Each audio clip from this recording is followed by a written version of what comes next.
ન્યૂઝમાં આપનું સ્વાગત છે। સમાચાર સાથે હું છું નેહા। વાત કરીએ બનાસકાંઠાની। બનાસકાંઠાના પૂર પર રાજનીતિ ભરપૂર થઈ રહી છે।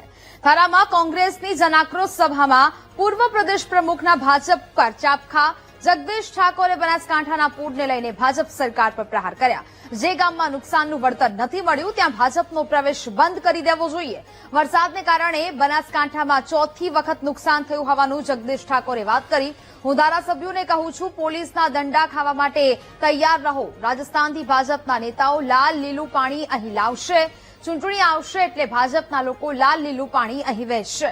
હું બહેનોને કહેવા માંગુ છું, તમે ધોકા તૈયાર રાખજો। તમારા ભાગની નોકરીઓ અને પૈસા ભાજપ લઈ જાય છે। વોટ ચોરીને કારણે જ ભાજપ જીતી રહ્યું હોવાની વાત જગદીશ ઠાકોરે કરી છે। તમે અહીંયા જો તમારું મોઢું નહીં ખોલો, પક્ષનો પરિવાર બેઠો છે ત્યાં તમે તમારા પ્રશ્નોને વાચા નહીં આલો તો હજુ તો ભાજપની સામે લડવાનું છે। ભાજપના ધારાસભ્યોને ચેલેન્જ કરવાની છે। એની બેન કરો કંઈક 4 મહિનામાં એવું કે જે ગામમાં નુકસાન થયું અને એ ગામમાં વળતર નામ બન્યું હોય તો ભાજપને ગામમાં પ્રવેશબંધી બંધ કરી દો। ગામમાં આવવાનું બંધ કરી દો। બેસણામાં જઈએ છીએ, વિવાહમાં જઈએ છીએ, ધાર્મિક પ્રસંગોએ જઈએ છીએ। કોંગ્રેસ વાળો જ્યાં જાય ત્યાં જે પ્રજાને તકલીફ પડે છે ને વાચા આપે, બોલે, એ જાતનું કામ આપણે કરવું પડશે। નહીતર તો નક્કી કરીને બેઠા છો ચૂંટણી આવવા દો। રાજસ્થાન નજીક છે, અહીંથી કન્ટેનર ભરી લાલ લીલું પાણી ઉતારશે। તો જે પ્રકારે એક બાજુ બનાસકાંઠામાં પૂર આવ્યું ને ત્યારબાદની પરિસ્થિતિ ખૂબ જ કફોડી બની હતી ને ત્યારબાદ હવે રાજનીતિ અહીંયા ભરપૂર જોવા મળી રહી છે। જે પ્રકારે લોકોને વ્યાપક નુકસાન ત્યાં થયું છે અને બીજી બાજુ હવે રાજનીતિ શરૂ થઈ ગઈ છે। થારામાં કોંગ્રેસની જન આક્રોશ સભા મળી, જેમાં પૂર્વ પ્રદેશ પ્રમુખના ભાજપ પર ચાપખા જોવા મળ્યા। જગદીશ ઠાકોરે બનાસકાંઠાના પૂરને લઈને ભાજપ સરકાર પર આકરા પ્રહારો કરી દીધા છે। જે ગામમાં નુકસાનનું વળતર નથી મળ્યું ત્યાં ભાજપનો પ્રવેશ બંધ કરવાની વાત જગદીશ ઠાકોર દ્વારા કરવામાં આવી છે। વરસાદને કારણે બનાસકાંઠામાં ચોથી વખત નુકસાન થયું હોવાની વાત તેમના દ્વારા કરવામાં આવી। તેમણે કહ્યું કે હું ધારાસભ્યોને કહું છું કે પોલીસના દંડા ખાવા માટે તૈયાર રહો।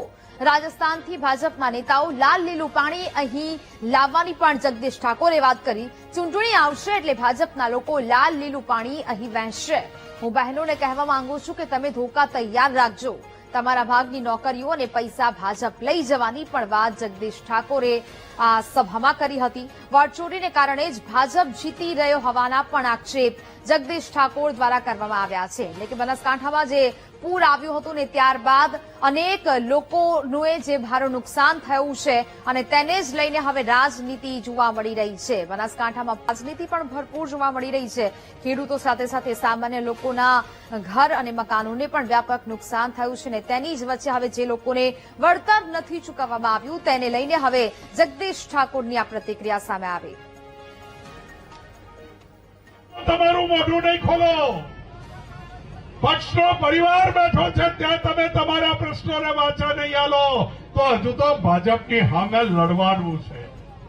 ભાજપના ધારાસભ્યોને ચેલેન્જ કરવાની છે।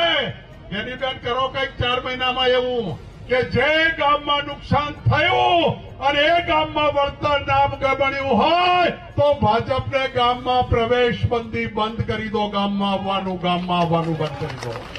બેસણામાં જઈએ છીએ, વિવાહમાં જઈએ છીએ, ધાર્મિક પ્રસંગોએ જઈએ છીએ।